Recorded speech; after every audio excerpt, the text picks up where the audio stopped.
E outra pessoa, ela começa a gastar muito dinheiro quando a compulsão sexual, por quê?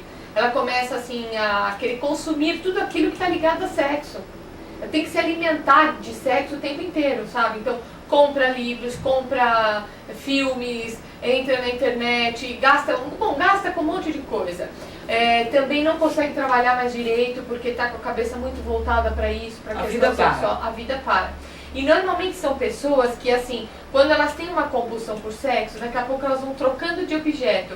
Aí passa do sexo, muitas vezes tem outro tipo de compulsão associada, que é a compulsão por comer, por comprar, por jogar, muitas vezes justamente droga. Por gerar ansiedade. Sim. E aí essa ansiedade ela acaba gerando tudo que uma ansiedade. Algumas pessoas ficam ansiosas, comem, outras pessoas pela ansiedade deixam de comer. Sim. Quer dizer, aí tem uma série de problemas que desencadeiam outros Então, problemas. Como o internauta perguntou, é um problema. É um problema. A gente pode afirmar. A pessoa ela tem que tratar quando ela se vê nesse mundo, desse jeito, vamos dizer assim. É bom procurar uma ajuda médica, psiquiátrica no caso, sem dúvida nenhuma. Para fazer um tratamento. Sim. Agora sim, doutora Carla, você está falando que a pessoa ela não consegue, né, realizar, ela não consegue ter uma ligação afetiva com o parceiro ou com a parceira. Eu queria saber, existe algum caso de uma pessoa que tenha, né, essa hipersexualidade e ela não consiga desenvolver, ela tenha disfunção erétil ou frigideira? Existe isso? Pode existir ou não? Pode, mas assim, eu particularmente eu nunca vi. Entendeu? Mas assim, pode ter. É muito difícil, porque a pessoa quando ela tem esse lado dessa hipersexualidade, né, dessa compulsão sexual, é uma pessoa que tem todas as funções corporais em ordem, em dia. Ela consegue ter ereção, consegue ter orgasmo, não ejacula rápido, nada disso. A verdade, o problema maior está voltado ao desejo mesmo, que é muito exacerbado. Mas aí não pode ficar ansioso, no caso do homem não conseguir. Mas essa ansiedade não prejudica a ereção e a ejaculação. A ansiedade é algo, como é que eu vou te dizer? Imagina você vai puxando a tua respiração e vai inflando. Uma hora você tem que descarregar. Não necessariamente as outras funções do seu corpo ficam alteradas, mas você precisa descarregar. É a mesma coisa. A pessoa ela tem um desejo, um tesão muito grande. Ela precisa ir para o sexo para descarregar. Ponto e acabou. Não necessariamente as outras funções ficam alteradas. Não sei se ficou claro. Entendi. Agora, deixa eu perguntar. Tem o Eduardo. Boa tarde, Eduardo. Olá, bem-vindo. Para a doutora Carla. Qual a média ideal de sexo por dia? Existe isso? Então, Eduardo, é o seguinte, os livros dizem o seguinte, que um casal, para ter uma vida sexual saudável do ponto de vista sexual, seria bom ter de 3 a 4 vezes por semana relações sexuais. Veja, isso daí depende muito de pessoa para pessoa, de casal para casal. Porque vai depender também do teu momento de vida, da tua disponibilidade. Então, assim, a gente vê no livro isso, mas a realidade é outra.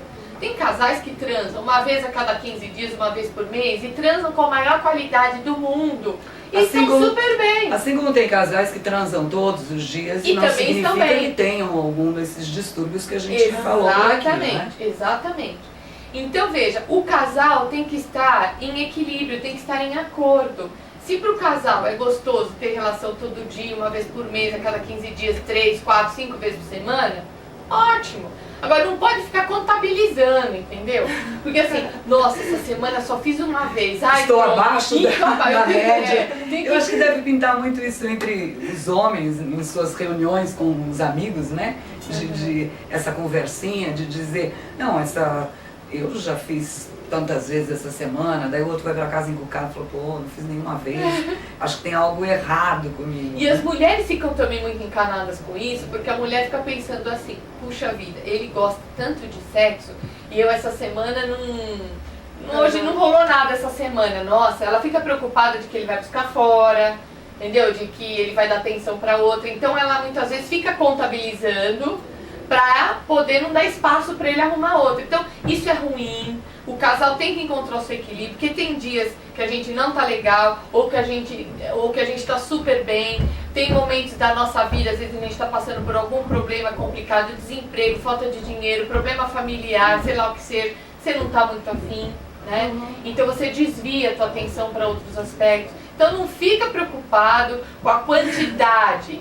O importante é fazer gostoso, fazer bem e quando você acha que dá certo. É isso que interessa. Olha, ele até fez um comentário aqui, na verdade ele fez 2 comentários. Um, com relação a quantas vezes ele colocou, nossa, 3 a 4 vezes eu faço isso num ano. Então, tá vendo? Tá vendo? E não Quem é o Eduardo? O Eduardo. Eduardo, a sua parceira é feliz com isso? É um número ideal para o seu relacionamento? Se é, então tá tudo certo, não vejo problema nenhum, né? Exatamente, é assim que tem que pensar. Não pode ficar pondo no papel quantas, não sei o quê. Aí foi o que você falou, conversa com um, aí o cara conta um monte de vantagem, porque homem quando se reúne só conta vantagem, não necessariamente o que ele faz, né? E aí então a pessoa se sente mal, diminuída por conta disso, enfim. Ou mesmo a Sim. parceira num relacionamento, quando ouve, né?